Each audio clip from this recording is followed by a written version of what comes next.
Hey guys, it's QuickyBaby and welcome back to World of Tanks, and today we're going to be looking at the top 10 armored vehicles in the game. And this is going to be based on the percentage of shells that hit the tank that deal no damage to it. So maybe they ricochet, maybe they get absorbed in the spaced armor. And I would also like to clarify that I've omitted premium and reward vehicles, and it's going to be for tiers 6 and up. And as with my other top 10 videos, I'm using statistics from the VB Addict website where you can check out data for both yourself and also the rest of the World of Tanks population. So without further ado, let's take a look to see what the most heavily armored tanks in the game are. In 10th place, it is the AMX M4 MLE 51. This brand new tier 9 French heavy tank seems to be doing better than the other two that came in with this trio that was added in 921. It's doing better than the tier 8 French heavy tank because its hull armor is just so much better even when you don't use your gun depression. The 180mm of upper hull armor that this tank has is able to bounce with ease. And also, while its hull armor is not quite as good as the tier 10 tank, obviously when you get to meet more tier 7s and tier 8s, then your armor is much more efficient. This has led to the AMX blocking nearly 48% of the shells that hit its thick French armor, and that makes a change, right guys? If you've been playing the game since the beginning, you'll know that the French heavies were not exactly renowned for their armor capacity until the Liberté. And with impressive combat capacity and mobility, the AMX seems to be one of the more competitive tier 9 heavies currently, competing with the Conqueror and the M103 directly. In at number 9, it is the FV217 Badger. Wow, another new tank entering into this top 10 list. The tier 10 British non-turreted tank destroyer, the replacement for the infamous FV215B183, is also blocking a lot of shells even though it is sitting at tier 10. 48.29% to be exact. And it does this because apart from having a mid-lower plate weak point, the upper hull on this tank is just utterly incredible. We're talking about 355mm of upper hull armor, and when you combine that with 10 degrees of gun depression, the Badger is able to ricochet even tier 10 premium rounds fairly reliably. The only thing that you shouldn't do in this tank is ever expose your side armor because it is very weak indeed. As you're going to see here, as soon as I turn my tank to face the Type 4 Heavy on my left, I'm going to get pegged by the Object 140 and the IS-7. And furthermore, of course, artillery still able to get you, so try and stay away from the Sky Pigs.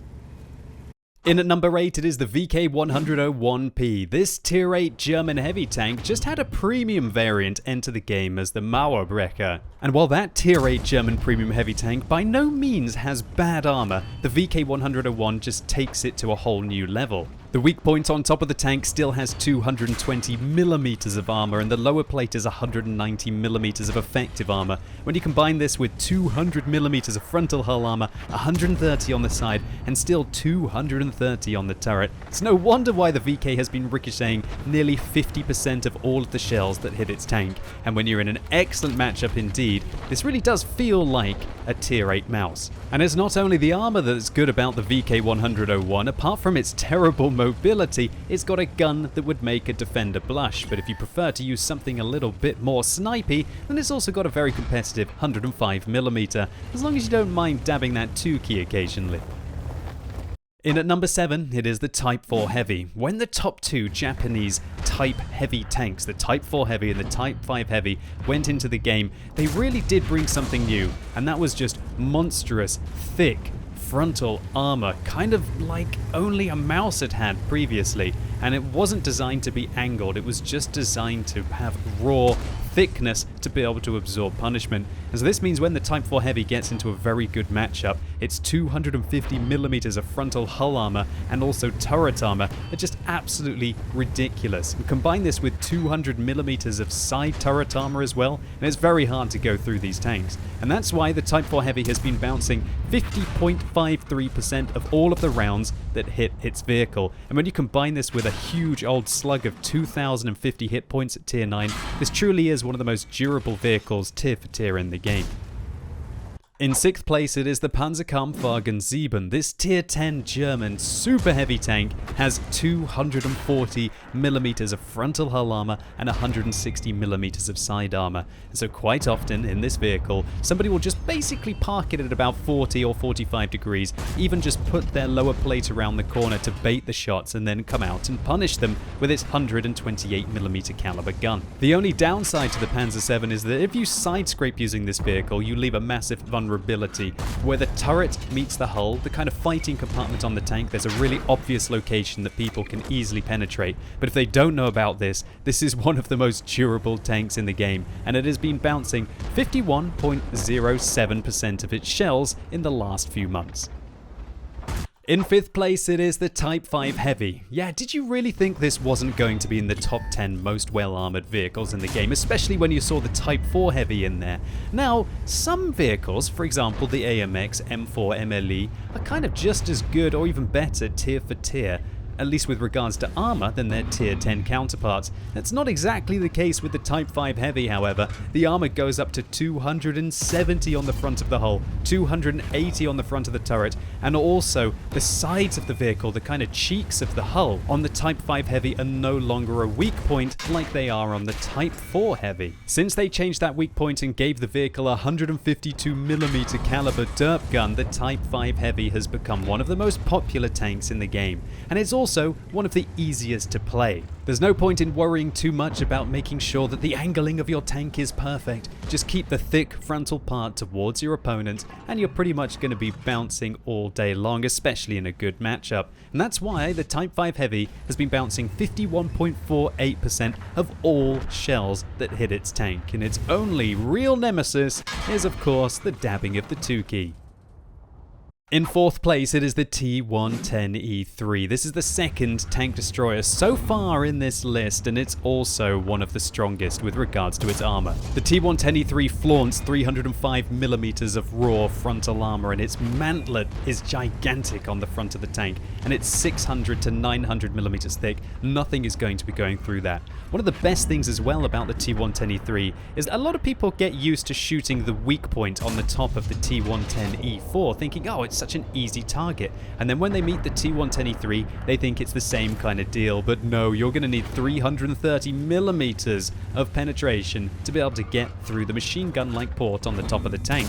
And even with premium rounds, that's not going to go through all that many times. And so that means if you can get hull down and hide the lower plate of the T110E3, it's just one of, if not the best, frontal, I'm going to destroy everything in front of me vehicles in the game and outlast you, which has led to it blocking 51.52% of all of the shells that hit the tank. In 3rd place, it is the AT-8. Wow, I bet you this one's going to be a surprise to a lot of you. The Tier 6 British non-turreted tank destroyer making an appearance in the top 10.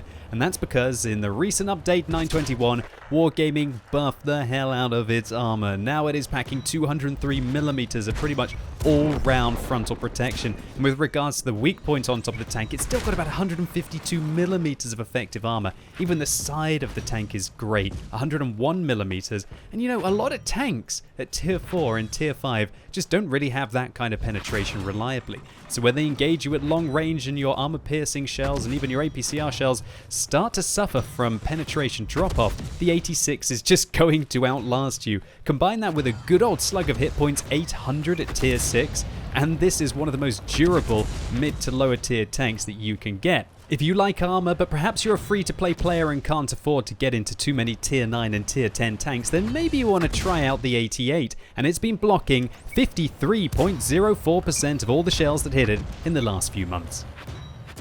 In 2nd place, it is the Mouse. Now, I bet a lot of you were thinking that this was going to be number 1 on this list, and you're probably sitting there scratching your head thinking, what could trump the Mouse? And that's because this tank has been blocking 54.21% of all of the shells that hit it, and it does that because the weakest part of the Mouse is still 160mm thick, and that is the back of the hull.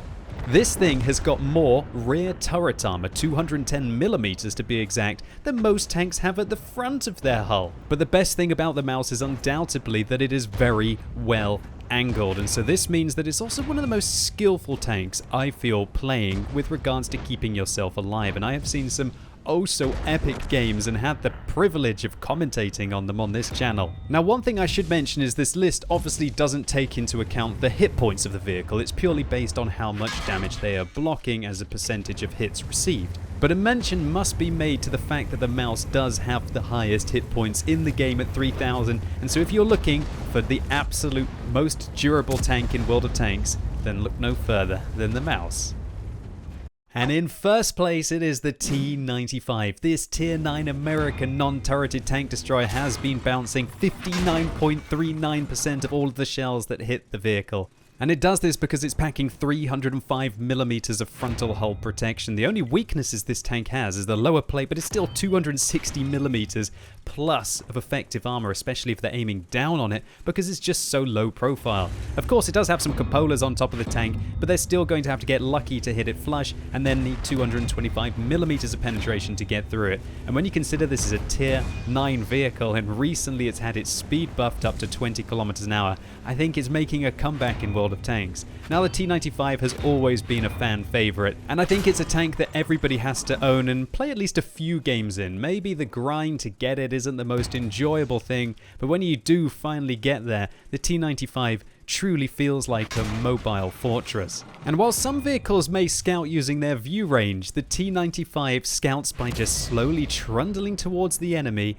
and absorbing all the punishment to be able to get there. And when you do get there, you still got 155mm main armament with 750 alpha damage. This is truly one of the special keepers of World of Tanks. And so, ladies and gentlemen, I hope you enjoyed this top 10 video. If you did, give it a thumbs up, but if you hated it, give it a thumbs down, and let me know in the comments if any of these tanks surprised you, and also if there are any other top 10 lists that you would specifically want to see. And if you're watching this video as it's released, it's time for a World of Tanks special showcase. On twitch.tv/QuickyBaby, I'm going to be playing through as many Tier 10 tanks as I possibly can, starting from 7 o'clock UK time on Sunday the 24th of December. So for me personally, this is Christmas Eve. I know for a lot of you it's Christmas Day. I hope you have a wonderful time whatever you get up to. Really looking forward to seeing as many of you as possible right now on twitch.tv/QuickyBaby. And as always, thank you so much for watching. You've been epic, and hopefully I'll see you soon.